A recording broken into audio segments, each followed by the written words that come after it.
हम सबको पता है कि एक इंडियन मूवी ने पहली बार पूरे ग्लोब पर अपना खबर फैलाकर रख दिया था। उसकी सिनेमेटोग्राफी और रॉयल्टी को देख के सब हैरान थे और वो मूवी थी बाहुबली। उसमें आप सबने वो इमोशनल सीन तो देखा होगा जिसमें एक बच्चा नाली में बहकर जाता है। वो सीन तमिल नोवेल पोनियन सेल्वन से लिया गया है। अब उसी के शानदार मूवी पर एक जानदार फिल्म बनाकर तैयार है और थिएटर में आ चुकी है जिसका नाम है PS1। आज हम इसी फिल्म की रियल स्टोरी के बारे में जानेंगे। हम सब इस बात को जानते हैं कि भारत की मिट्टी में कई सारी डायनेस्टी आई, फली फूली और फिर खाक में भी मिल गई। अब सब मौर्य, मुगल, लोधी, राजपूत ये सारे राज्यों के बारे में बहुत कुछ जानते हैं, लेकिन इन सब के अलावा भी कई रॉयल हुए जिनकी कहानियां इतिहास के पन्नों में दब कर रह गई। इन्हीं सब में से एक थी चोल डायनेस्टी, जिसकी स्टार्टिंग लगभग 300 BC में हुई थी। वो उस समय में सिर्फ कावेरी नदी के डेल्टा पर एक छोटी सी जगह पर रूल करते थे, लेकिन गुजरते वक्त के साथ ये धीरे धीरे गुमनामी में कहीं खो गए। लेकिन 18th सेंचुरी में इनका वापस से उदय हुआ। 850 में चोल एम्पायर की शुरुआत विजलाया के द्वार की गई थी। उस समय पर यह पल्लव के अंदर काम किया करते थे,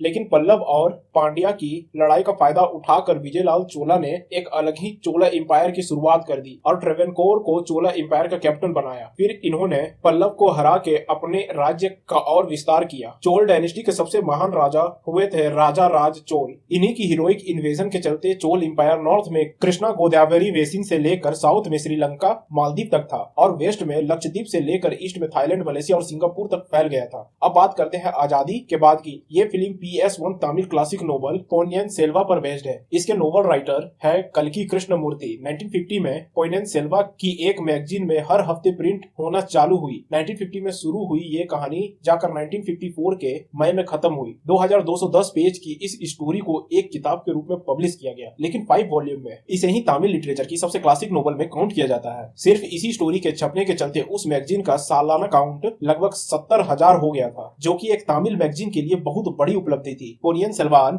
एक ऐतिहासिक नोवेल है जो आमतौर पर रियल हिस्टोरिक कैरेक्टर जिक्र किया करती है और लगभग इंसिडेंट्स रियल ही होते हैं। पोनियन सेल्वन का मतलब होता है पोनी का बेटा। कावेरी नदी को कोई जगह पर पुणे कहा जाता है, मतलब इस नोवेल के नाम का मतलब है कावेरी का बेटा। ये कहानी दृष्टि है 10th सेंचुरी में रूल कर रहे चोल एम्पायर के बारे में। राजा सुंदर चोल की उम्र हो चुकी थी, जिसके वजह से उन्हें गद्दी से हटा दिया जाता है और गद्दी के अगला उत्तराधिकारी की बात चलने लग जाती है। सुंदर चोला के 2 बेटे और एक बेटी थी, जिसमें बड़े थे आदित्य, जिसने 12 साल की उम्र में अपना पहला युद्ध किया था। छोटे बेटे थे अरुण मोली वर्मान, जो कि श्रीलंका में युद्ध लड़ने गए हुए थे। इन्हीं की पोनियन सेल्वन के नाम से जाना जाता है, क्योंकि इन्हें 5 साल की उम्र में ही इनकी कावेरी ने इन्हें डूबने से बचाया था। बाद में इन्हीं ही महान राजा राम के नाम से जाना जाता है। सुंदर की तीसरी संतान थी राजकुमारी कुंदवाई ने। गद्दी पर हो रहे हलचल को देखते हुए इन्होंने आदमी को जाकर बाद में चोल एम्पायर के सेनापति भी बनाते हैं। उन्हें श्रीलंका भेज अपने छोटे भाई को